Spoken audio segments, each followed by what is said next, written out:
Las fusiones son uniones entre dos o más empresas en las que pierde la personalidad jurídica al menos una de ellas. Hay distintos tipos de fusiones. La fusión pura, que se da cuando dos o más empresas, generalmente de un tamaño similar, se unen en una nueva empresa, aportando todos sus recursos y disolviendo las anteriores. A y B dejarán de existir para formar C. En una fusión por absorción, una de las empresas, en este caso la A, prevalece e integra el patrimonio de la empresa B, la cual desaparece. La empresa A o absorbente añade a su patrimonio el patrimonio de la empresa B o absorbida.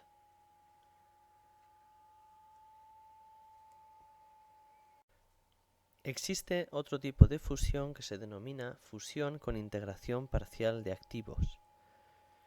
En este caso, también nos encontramos con dos modalidades. En una primera, la empresa A aporta solo una pequeña parte de su capital para realizar una fusión con B. Y así se crea una empresa que sería la C. Es decir, C se forma con todo B y con una parte de A. En esta segunda modalidad, B va a seguir existiendo, pero integra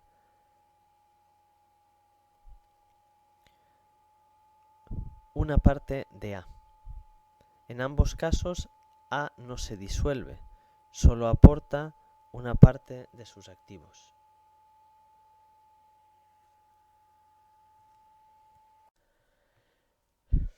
En el caso de las adquisiciones de empresas o participaciones, lo que sucede es que una empresa compra parte del capital social de otra con el propósito de dominarla, total o parcialmente.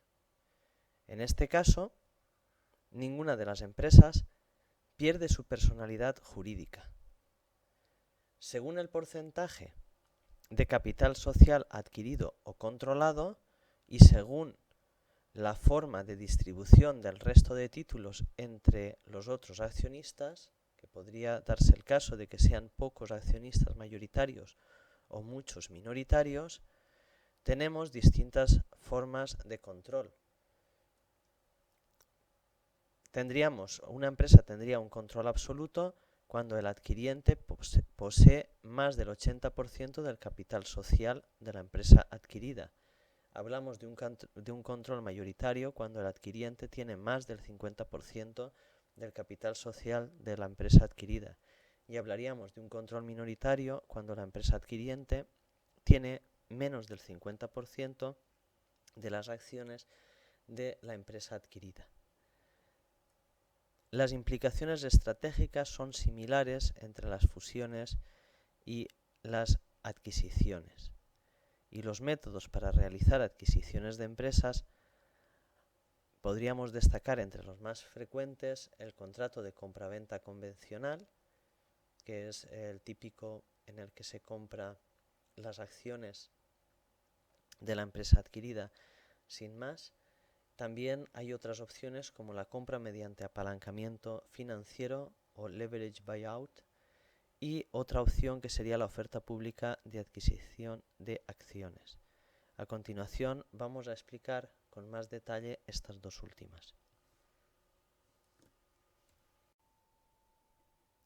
La compra mediante apalancamiento financiero consiste en financiar la compra de una empresa mediante deuda a una entidad financiera. Como garantías a la entidad financiera por la deuda contraída, la empresa adquiriente o inversor ofrece su propio patrimonio, además de los flujos de caja de la empresa comprada, el ahorro de impuestos por el aumento de gastos financieros y la posibilidad de vender parte de los activos.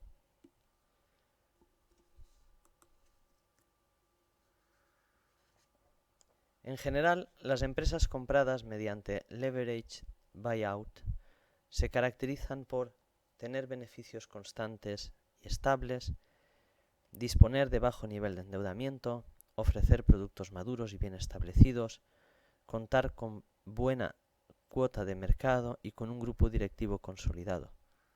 En términos de la matriz Boston Consulting Group, se trataría de una vaca lechera, es decir, una empresa objetivo que tenga unas buenas características y funcione adecuadamente podría ser objeto de una compra mediante leveraged buyout.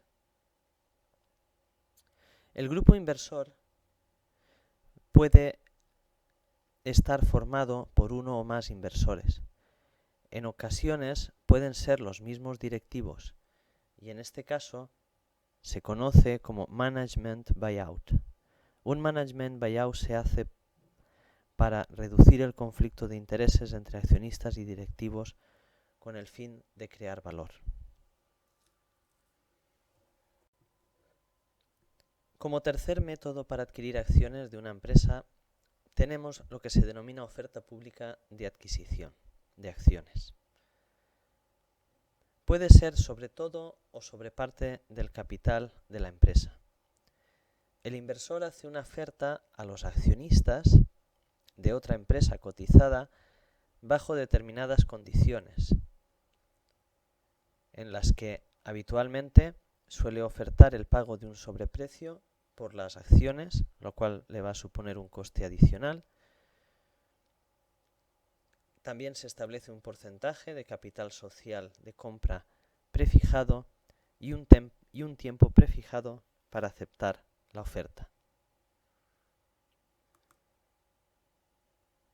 Una oferta pública de adquisición de acciones puede ser de dos tipos, o pactada o no hostil, o bien no pactada u hostil.